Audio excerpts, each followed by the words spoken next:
بسم اللہ الرحمن الرحیم اذ یریکہم اللہ فی منامک قلیلا ولو اراکہم کثیرا لفشلتم ولتنازعتم فی الامر ولکن اللہ سلم انہ علیم بذات الصدور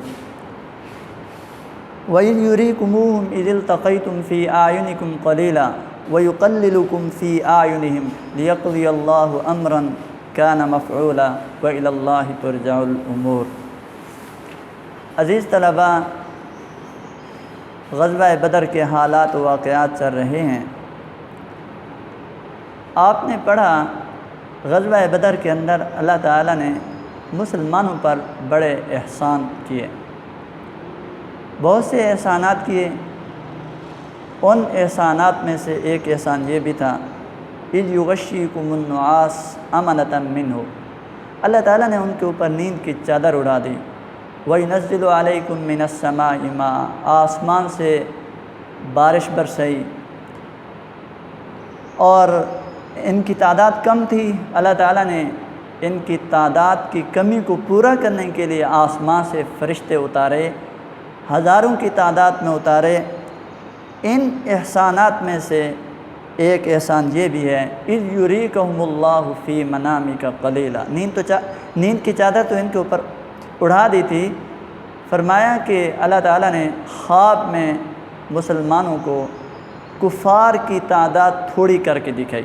اذ یریکہم اللہ فی منامک قلیلا، فرمایا تم اس وقت کو یاد کرو جب اللہ تعالیٰ نے تمہیں خواب کے اندر کفار کی تعداد کو تھوڑا کر کے دکھایا۔ وَلَوْ أَرَاكَهُمْ كَثِيرًا لَفَشِلْتُمْ وَلَتَنَازَعْتُمْ فِي الْأَمْرِ، فرمایا کہ اگر زیادہ کر کے دکھاتا لَفَشِلْتُمْ، تم بکھر جاتے، تم بزدل ہو جاتے، تم جی چھوڑ جاتے، اور وَلَتَنَازَعْتُمْ فِي الْأَمْرِ، جو کام درپیش تھا اس میں جھگڑتے۔ یعنی بعض یوں کہتے کہ ہمیں لڑنا چاہیے، بعض یوں کہتے کہ ہمیں نہیں لڑنا چاہیے۔ کیوں؟ اللہ تعالیٰ نے خواب میں کفار کی تعداد کو زیادہ کر کے دکھایا، اس سے ہم شکست کھا جائیں گے۔ فرمایا میں نے تمہیں کفار کی تعداد کو کم کر کے دکھایا تاکہ تم جی نہ چھوڑ جاؤ، اور وَلَتَنَازَعْتُمْ فِي الْأَمْرِ، تم اس معاملے میں جھگڑو نہیں، وَلَكِنَّ اللَّهَ سَلَّمَ، اللہ تعالیٰ نے تم اس سے محفوظ کر لیا، تمہیں اس چیز سے بچا لیا۔ انہ علیم بذات الصدور، اللہ تعالیٰ نے یہ ایسا کیوں کیا؟ فرمایا میں تمہارے دلوں کی باتوں سے واقف ہوں، میں تمہارے دلوں کے بھیدوں سے واقف ہوں، تمہارے خیالات و افکار سے میں واقف ہوں، میں تمہارے خیالات پہ فیصلہ کرتا ہوں۔ وَلَوْ أَرَاكَهُمْ كَثِيرًا لَفَشِلْتُمْ، اگر میں کفار کی تعداد کو زیادہ کر کے دکھاتا لفشلتم، تم جی چھوڑ جاتے، وَلَتَنَازَعْتُمْ فِي الْأَمْرِ، جو کام درپیش تھا اس میں تم جھگڑتے، وَلَكِنَّ اللَّهَ سَلَّمَ، اللہ تعالیٰ نے تمہیں اس سے بچا لیا۔ انہ علیم بذات الصدور، اللہ تعالیٰ سینوں کی باتوں سے واقف ہے۔ یہ تو بات ہے خواب کی، جب آپ سوئے ہوئے تھے، صحابہ کی جماعت سوئی ہوئی تھی، اللہ تعالیٰ نے خواب میں کفار کی تعداد کو تھوڑا کر کے دکھایا۔ جب میدان جنگ میں ہے، جب ایک دوسرے کے مقابل ہوئے، جب صف آرا ہوئے، تو اس وقت ان کی کیا پوزیشن تھی؟ فرمایا اذ یریکموہم اذ التقیتم فی اعینکم قلیلا، فرمایا جب تم حالت جنگ میں تھے، جب ایک دوسرے کے مقابل ہوئے، صف آرا ہوئے، فی اعینکم قلیلا، اللہ تعالیٰ نے تمہاری آنکھوں میں ان کی تعداد کو تھوڑا کر کے دکھایا۔ خواب میں بھی کفار کی تعداد کو تھوڑا کر کے دکھایا، اور میدان جنگ میں بھی کفار کی تعداد کو تھوڑا کر کے دکھایا، اور آگے وَيُقَلِّلُكُمْ فِي أَعْيُنِهِمْ، اور ان کی آنکھوں میں بھی تمہیں تھوڑا کر کے دکھایا۔ جبکہ ہماری ناقص عقل کا تقاضا یہ ہے کہ مسلمانوں کی تعداد کو زیادہ کر کے دکھاتے، کم کر کے کیوں دکھایا ہے؟ خدا کی اپنی ایک حکمت ہے، اللہ تعالیٰ کی اپنی حکمت ہے۔ فرمایا میں نے کفار کی تعداد کو مسلمانوں کی آنکھوں میں، مسلمانوں کے خواب میں تھوڑا کر کے دکھایا، اور مسلمانوں کی تعداد کو بھی کفار کی آنکھوں میں تھوڑا کر کے دکھایا، زیادہ کر کے نہیں دکھایا۔ وجہ کیا ہے؟ اگر زیادہ کر کے دکھاتے تو کافر بھاگ جاتے، جو کام درپیش تھا وہ نہ ہوتا، اللہ تعالیٰ کا جو فیصلہ ہو چکا ہے وہ نہ ہوتا۔ تو اسی وجہ سے اللہ تعالیٰ نے فرمایا میں نے کفار کی آنکھوں میں بھی تمہاری تعداد کو تھوڑا کر کے دکھایا۔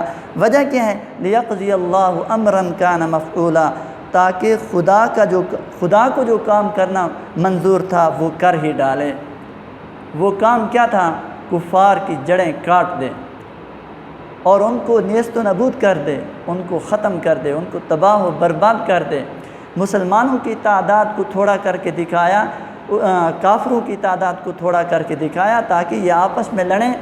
میں فرشتوں کی مدد کے ذریعے میں مسلمانوں کے ساتھ ہوں اور کفار کو شکست ہو جائے گی، جس سے جو کام منظور ہے وہ ہو جائے گا، یعنی کافروں کی جڑ کاٹ دی جائے گی۔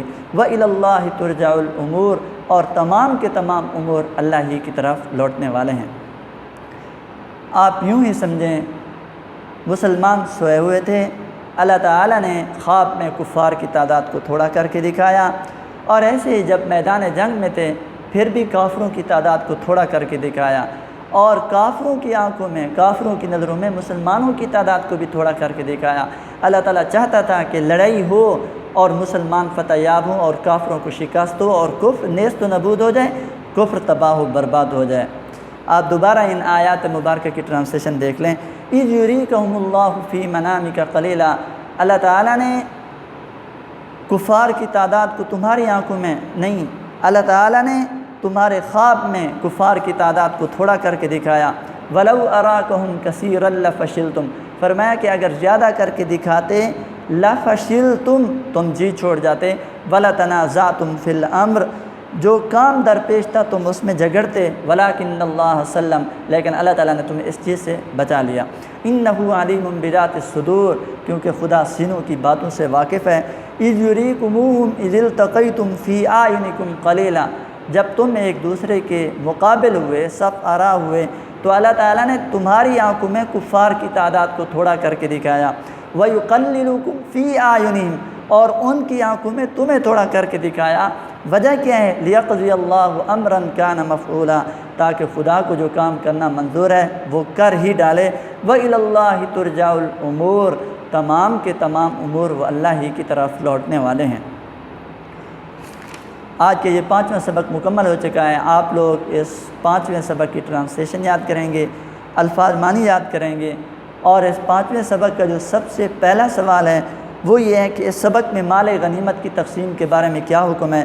یہ آپ پچھلے لیکچر کے اندر پڑھ چکے ہو، یاد کر چکے ہوں گے امید ہے۔ وَاعْلَمُوا أَنَّمَا غَنِمْتُم مِّن شَيْءٍ سے لے کر وَاللَّهُ عَلَىٰ كُلِّ شَيْءٍ قَدِيرٌ تک یہ آپ لوگ یاد کریں گے کہ جانے رکھو جو چیز تم مال غنیمت کے طور پر لے ہو اس کا 5واں حصہ اللہ اور اس کے رسول کا ہے، بقیہ 4 حصے جو ہیں وہ مجاہدین کے۔ اللہ اور اس کے رسول کا کیا مطلب؟ یعنی وہ قرابت داروں کے ہیں، یتیموں کا ہے، مساکین کا ہے، اور اسی طرح مسافروں کا ہے۔ 5واں حصہ اللہ اور اس کے رسول کا، یعنی جناب نبی کریم صلی اللہ علیہ وسلم کے جو قرابت دار ہیں وہ بنی ہاشم اور بنی عبد المطلب ہیں، یہ ان کو دیا جائے گا، یتیموں کو دیا جائے گا، مسکینوں کو دیا جائے گا، مسافروں کو دیا جائے گا، بقیہ 4 حصے مجاہدین میں تقسیم کر دیے جائیں گے۔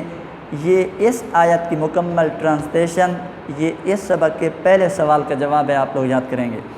اور دوسرا سوال ہے کہ اللہ تعالیٰ نے غزوہ بدر میں مسلمانوں کی کامیابی کے لیے کس کس خصوصی انعام و احسان کا ذکر کیا ہے۔ یہ اس نوعیت کا ایک پہلے بھی سوال گزر چکا ہے، آپ شروع اسباق کے اندر پڑھ چکے ہو۔ اللہ تعالیٰ نے ان کے اوپر نیند کی چادر اڑا دی، آسمان سے پانی برسایا اور فرشتوں کی تعداد، ایک بڑی تعداد مسلمانوں کی مدد کے لیے اتاری۔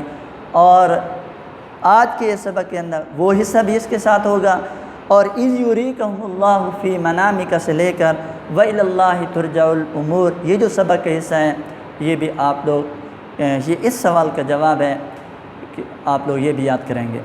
آگے ہے 6واں سبق، یا ایھا الذین آمنوا اذا لقیتم فئۃ فاثبتوا واذکروا اللہ کثیرا لعلکم تفلحون۔ ان آیات مبارکہ کے اندر اللہ تعالیٰ بعض چیزوں کو اپنانے کا حکم فرما رہے ہیں اور بعض چیزوں کی نفی فرما رہے ہیں کہ آپ نے کون سے کام کرنے حالت جنگ کے اندر، اور کن کاموں سے آپ نے باز رہنا ہے، کن باتوں سے آپ نے باز رہنا ہے۔ فرمایا یا ایھا الذین آمنوا، اے ایمان والو، اذا لقیتم فئۃ، جب تمہارا کسی جماعت کے ساتھ مقابلہ ہو، جب تم کسی جماعت کے ساتھ لڑو، فرمایا فثبتو، سب سے پہلی بات تو یہ ہے کہ تم ثابت قدم رہو، اذکروا اللہ ذکرا کثیرا، اور اللہ کو کثرت کے ساتھ یاد کرو، لعلکم تفلحون، تاکہ تم کامیابی حاصل کرو، تاکہ تم فلاح پاؤ۔ تو اللہ کی طرف سے جو حکم ہے وہ یہ ہے کہ ثابت قدمی اور اللہ کو یاد کرنا، یہ دو چیزیں انسان کی کامیابی کا سبب ہیں۔ کامیابی کا دار و مدار، فلاح و کامیابی کا دار و مدار ثابت قدمی اور اللہ کو کثرت کے ساتھ یاد کرنے میں ہے۔ یا ایھا الذین آمنوا، اے ایمان والو، اذا لقیتم فئۃ، جب تمہارا کسی جماعت کے ساتھ مقابلہ ہو، فاثبتوا، تم ثابت قدم رہو، اذکروا اللہ کثیرا، اور اللہ کو کثرت کے ساتھ یاد کرو، لعلکم تفلحون، تاکہ تم کامیاب ہو جاؤ۔ وَأَطِیعُوا اللَّهَ وَرَسُولَهُ، اللہ اور اس کے رسول کی اطاعت کرو، وَلَا تَنَازَعُوا، تم جھگڑا نہ کرو، تم آپس میں جھگڑا نہ کرو۔ اگر تم ایسا کرو گے، جھگڑا کرو گے، فَتَفْشَلُوا، تم بزدل ہو جاؤ گے، وَتَذْهَبَ رِيحُكُمْ، اور تمہارا اقبال جاتا رہے گا، تمہاری نیک بختی جاتی رہے گی، تمہارا یہ جو کفار کے اوپر دبدبہ روب ہے یہ جاتا رہے گا۔ صبر کے ساتھ کام لو، ان اللہ مع الصابرین، کہ بے شک اللہ تعالیٰ صبر کرنے والوں کے ساتھ ہے۔ یہ وہ کام ہیں جن کا اللہ تعالیٰ نے مسلمانوں کو حکم دیا ہے کہ آپ نے ان کو اپنانا ہے۔ اللہ کو کثرت کے ساتھ یاد کرو، ثابت قدمی اختیار کرو، اللہ اور اس کے رسول کی اطاعت کرو، ولا تنازعوا، تم آپس میں جھگڑا مت کرو۔ اگر تم ایسا کرو گے، فتفشلوا، تم بزدل ہو جاؤ گے، وتذهب ريحكم، تمہارا روب و دبدبہ جاتا رہے گا، تمہاری نیک بختی جاتی رہے گی، تمہارا اقبال جاتا رہے گا، واصبروا، تکلیفیں آئیں گی، مصیبتیں آئیں گی، تم نے صبر کرنا ہوگا، ان اللہ مع الصابرین، کہ بے شک اللہ تعالیٰ صبر کرنے والوں کے ساتھ ہے۔ ولا تکونوا کالذین خرجوا من دیارہم بطرا ورئاء الناس ویصدون عن سبیل اللہ، تم ان لوگوں کی طرح نہ ہو جاؤ جو اپنے گھروں سے نکلتے ہیں اتراتے ہوئے اور لوگوں کو دکھلاتے ہوئے۔ کافر جب اپنے گھروں سے نکلتے تھے لڑنے کے لیے تو یہ ٹینگے مارتے تھے اور یوں کہتے تھے آج ہم جا رہے ہیں لڑنے کے لیے، دیکھنا ہم مسلمانوں کو نیست نابود کر دیں گے۔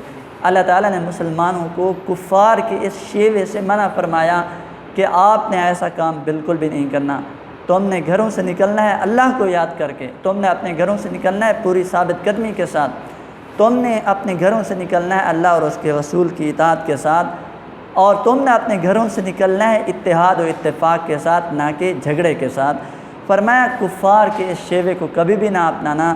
ولا تکونوا کالذین خرجوا من دیارہم، تم ان لوگوں کی طرح نہ ہو جاؤ جو اپنے گھروں سے نکلتے ہیں بطرن، اتراتے ہوئے، ورئاء الناس، اور لوگوں کو دکھلاتے ہوئے، ریاکاری کرتے ہوئے، ویصدون عن سبیل اللہ، وہ لوگوں کو اللہ کے راستے سے روکتے ہیں، واللہ بما یعملون محیط، اور خدا تعالیٰ ان پر احاطہ کیے ہوئے ہیں۔ یہ خدا کے قبضے میں ہے، اگر خدا دنیا میں چاہے ان کو تباہ و برباد کر سکتا ہے، آخرت میں ویسے ان کو عذاب میں ڈالنا ہے، اور دنیا میں بھی یہ خدا تعالیٰ کے احاطے میں ہے۔ وَإِذْ زَيَّنَ لَهُمُ الشَّيْطَانُ أَعْمَالَهُمْ وَقَالَ لَا غَالِبَ لَكُمُ الْيَوْمَ مِنَ النَّاسِ وَإِنِّي جَارٌ لَكُمْ، جب شیطان نے ان کو ان کے اعمال آراستہ کر کے دکھائے، وَقَالَ لَا غَالِبَ لَكُمُ الْيَوْمَ، اور کہا آج کے دن تمہارے اوپر کوئی غالب نہیں آئے گا، لوگوں میں سے تمہارے اوپر کوئی غالب نہیں آئے گا، وَإِنِّي جَارٌ لَكُمْ، میں تمہارا رفیق ہوں، میں تمہارا دوست ہوں، میں تمہارے ساتھ ہوں، میں تمہاری رہنمائی کرنے والا ہوں۔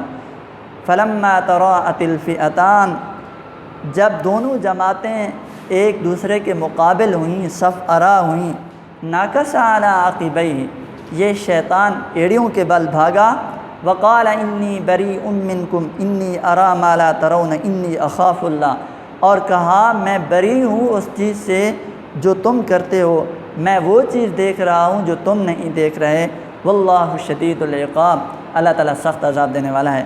اس آیت کی ٹرانسلیشن کے بعد آپ اس کا مفہوم سمجھ لیں، جب کافر لوگ اپنے گھروں سے نکلے تو شیطان ان کے ساتھ ہو گیا، اور شیطان نے کہا میں پرانا ایک جنگجو ہوں، میں جنگی حالات سے خوب واقف ہوں، میں آج آپ کو ایسی تدبیریں بتاؤں گا، ایسا طریقہ بتاؤں گا کہ آج کے دن تمہارے اوپر کوئی غالب نہیں ہوگا۔ یہ شیطان نے کافروں کو ان کے اعمال آراستہ کر کے دکھائے، یعنی شیطان نے ان کو یہ ہمت دلائی آپ بہت اچھا کام کر رہے ہیں، میں آپ کی رہنمائی کرنے والا ہوں، آج کے دن تمہارے اوپر کوئی غالب نہیں آئے گا۔ ہوا یوں، یہ ان کے ساتھ آ گیا میدان جنگ کے اندر۔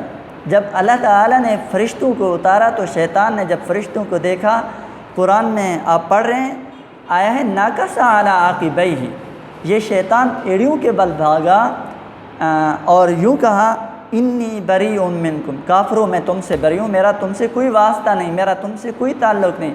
کافر بلا رہے تھے بزرگوں ابھی تو تم ہمارے ساتھ تھے، ابھی تو آپ ہمت دلا رہے تھے، ابھی تو یوں کہہ رہے تھے قال لا غالب لکم اليوم، آج کے دن تمہارے اوپر کوئی غالب نہیں آئے گا۔ انی ارا ما لا ترون انی اخاف اللہ، کہا میں وہ چیز دیکھ رہا ہوں جو تم نہیں دیکھتے، میں وہ چیز دیکھ رہا ہوں جو تم نہیں دیکھتے، انی اخاف اللہ، میں اللہ سے ڈرتا ہوں، واللہ شدید العقاب، اللہ تعالیٰ سخت عذاب دینے والا ہے۔ دوبارہ اس سبق کی ٹرانسلیشن دیکھ لیں۔ اے ایمان والو اذا لقیتم فئۃ فاثبتوا واذکروا اللہ کثیرا، جب تمہارا کفار کے ساتھ مقابلہ ہو تو تم ثابت قدم رہو، اللہ کو کثرت کے ساتھ یاد کرو، لعلکم تفلحون، تاکہ تم فلاح پاؤ۔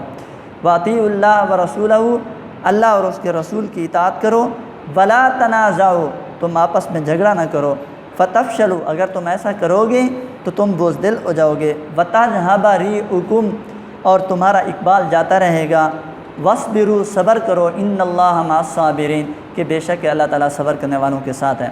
ولا تکونوا کالذین خرجوا من دیارہم، تم ان لوگوں کی طرح نہ ہو جاؤ جو اپنے گھروں سے نکلتے ہیں باطراً، اتراتے ہوئے، ورئاء الناس، اور لوگوں کو دکھلاتے ہوئے، ویصدون عن سبیل اللہ، وہ لوگوں کو اللہ کے راستے سے روکتے ہیں، واللہ بما یعملون محیط، اور اللہ جو وہ کرتے ہیں احاطہ کیے ہوئے ہے۔ وَإِذْ زَيَّنَ لَهُمُ الشَّيْطَانُ أَعْمَالَهُمْ، جب شیطان نے کافروں کو ان کے اعمال آراستہ کر کے دکھائے، قَالَ لَا غَالِبَ لَكُمُ الْيَوْمَ، اور یوں کہا کہ آج کے دن تمہارے اوپر کوئی غالب نہیں آئے گا، لوگوں میں سے تمہارے اوپر کوئی غالب نہیں آئے گا، وَإِنِّي جَارٌ لَكُمْ، میں تمہارے ساتھ ہوں۔ فَلَمَّا تَرَاءَتِ الْفِئَتَانِ، جب دونوں جماعتیں ایک دوسرے کے مقابل ہوئیں، صف آرا ہوئیں، نَكَسَ عَلَىٰ عَقِبَيْهِ، شیطان ایڑیوں کے بل بھاگا، وقال انی بریء منکم، اور کہا کہ میں تم سے بری ہوں، میرا تم سے کوئی واسطہ نہیں، انی ارا ما لا ترون انی اخاف اللہ، بے شک کہ میں وہ چیز دیکھ رہا ہوں جو تم نہیں دیکھتے، واللہ شدید العقاب، بے شک کہ اللہ تعالیٰ سخت عذاب دینے والا ہے۔ اس سبق کی بھی آپ لوگ الفاظ معنی یاد کرنے ہوں گے۔ اس سبق کا جو سب سے پہلا سوال ہے وہ یہ، کفار کے ساتھ مقابلے کی صورت میں مسلمانوں کو کون سے کام کرنے اور کن باتوں سے بچنے کا حکم دیا گیا ہے۔ اس سبق کی جو سب سے پہلی دو آیات مبارکہ ہیں، یعنی یا ایھا الذین آمنوا اذا لقیتم سے لے کر ان اللہ مع الصابرین تک، آپ لوگوں نے اس سوال کا جواب ہے وہ یاد کرنا ہوگا۔ اور دوسرا سوال یہ ہے کہ غزوہ بدر میں مسلمانوں کی نصرت کے لیے نازل ہونے والے فرشتوں کو دیکھ کر شیطان کا رد عمل کیا تھا، یہ ابھی میں نے آپ کو پڑھایا ہے۔ وَإِذْ زَيَّنَ لَهُمُ الشَّيْطَانُ أَعْمَالَهُم سے لے کر واللہ شدید العقاب تک، یہ مکمل یہ تقریباً ایک آیت مبارکہ ہے۔ آپ لوگوں نے یہ ایک آیت مبارکہ کی ٹرانسلیشن اچھے طریقے سے یاد کرنی ہوگی۔ باقی مشقی آیات مبارکہ ہیں، یہ تقریباً مکمل سبق کے الفاظ معنی ہیں، سوالوں کے جواب ہیں، آیات مبارکہ ہیں، آپ نے ان کی ٹرانسلیشن یاد کرنی ہوگی۔ باقی ایک حدیث مبارکہ ہیں وہ بھی آپ ساتھ پڑھ لیں۔ 3 حدیثیں ہماری ہو چکی ہیں، آج ہم انشاءاللہ چوتھی حدیث مبارکہ پڑھیں گے۔ من صلی علیہ مرتن فتح اللہ لہ بابا من العافیہ، جس نے مجھ پر ایک مرتبہ درود و سلام بھیجا، اللہ تعالیٰ نے اس کے لیے عافیت کا دروازہ کھول دیا۔ جناب نبی کریم صلی اللہ علیہ وسلم کا فرمان، من صلی علیہ مرتن فتح اللہ لہ بابا من العافیہ، جس نے مجھ پر ایک مرتبہ درود و سلام بھیجا، اللہ تعالیٰ نے اس کے لیے عافیت کا دروازہ کھول دیا۔ نبی کریم صلی اللہ علیہ وسلم محسن انسانیت ہیں، یعنی اپنی امت پر احسان کرنے والے ہیں، جناب نبی کریم صلی اللہ علیہ وسلم نے اپنی امت پر بڑے احسانات کیے۔ ان احسانات میں سے ایک احسان یہ ہے کہ جناب نبی کریم صلی اللہ علیہ وسلم نے اپنی امت کو دنیا و آخرت کی کامیابی کا راستہ دکھایا۔ اپنی امت کو دنیا و آخرت کی کامیابی کا راستہ دکھایا۔ آپ کے آنے سے پہلے پوری دنیا اندھیرے میں تھی، گناہوں میں لت پت تھی اور جہنم کے دروازے پہ پہنچ چکی تھی۔ یہ جناب نبی کریم صلی اللہ علیہ وسلم کی بدولت ہمیں کامیابی ملی اور جنت کا پروانہ ملا، دنیا و آخرت کی کامیابی ملی۔ اور دوسری بات جو آپ نے بڑا احسان کیا، اپنی زندگی اور اپنے عمل سے ہمارے لیے اسوہ حسنہ پیش کیا۔ پہلی بات جناب نبی کریم صلی اللہ علیہ وسلم محسن انسانیت ہیں۔ کیا احسانات ہیں؟ دنیا و آخرت کی کامیابی کا راستہ دکھایا، اپنی زندگی اور اپنے عمل سے ہمارے لیے اسوہ حسنہ پیش کیا۔ اب یہ جو احسانات ہیں، ان احسانات کا تقاضا کیا ہے؟ ان احسانات کا تقاضا یہ ہے کہ ہر چیز سے بڑھ کر جناب نبی کریم صلی اللہ علیہ وسلم کے ساتھ محبت کی جائے۔ محبت کا تقاضا کیا ہے؟ اس کی عملی شکل کیا ہے؟ وہ یہ کہ جناب نبی کریم صلی اللہ علیہ وسلم کی تعلیمات پر عمل کیا جائے، جناب نبی کریم صلی اللہ علیہ وسلم پر درود و سلام بھیجا جائے۔ اور اسی کے متعلق قرآن مجید میں بھی آتا ہے، بلکہ سورۃ الاحزاب میں آتا ہے، ان اللہ و ملائکتہ یصلون علی النبی یا ایھا الذین آمنوا صلوا علیہ وسلموا تسلیما۔ اے ایمان والو، اللہ اور اس کے فرشتے جناب نبی کریم صلی اللہ علیہ وسلم پر درود و سلام بھیجتے ہیں، تم بھی درود و سلام بھیجو۔ اللہ جو بڑی ذات ہیں، پوری دنیا جس کے قبضے میں ہے، جس کی ہم اور آپ عبادت کرتے ہیں، وہ ذات جناب نبی کریم صلی اللہ علیہ وسلم پر درود بھیجتی ہے، اور اس کے فرشتے بھی جناب نبی کریم صلی اللہ علیہ وسلم پر درود بھیجتے ہیں۔ اے ایمان والو، تمہیں بھی یہی حکم کیا جا رہا ہے کہ تم بھی جناب نبی کریم صلی اللہ علیہ وسلم پر درود و سلام بھیجو۔ اس آیت مبارکہ کے اندر بھی حکم ہے، اور آپ کا یہ فرمان کہ جس نے مجھ پر ایک مرتبہ درود بھیجا، اللہ تعالیٰ نے اس کے لیے عافیت کا دروازہ کھول دیا۔ امید ہے کہ آپ لوگوں نے یہ سبق سمجھ لیا ہوگا، آپ لوگ اس سبق کو یاد کریں گے۔ اللہ تعالیٰ آپ کا حامی و ناصر ہو۔ والسلام علیکم۔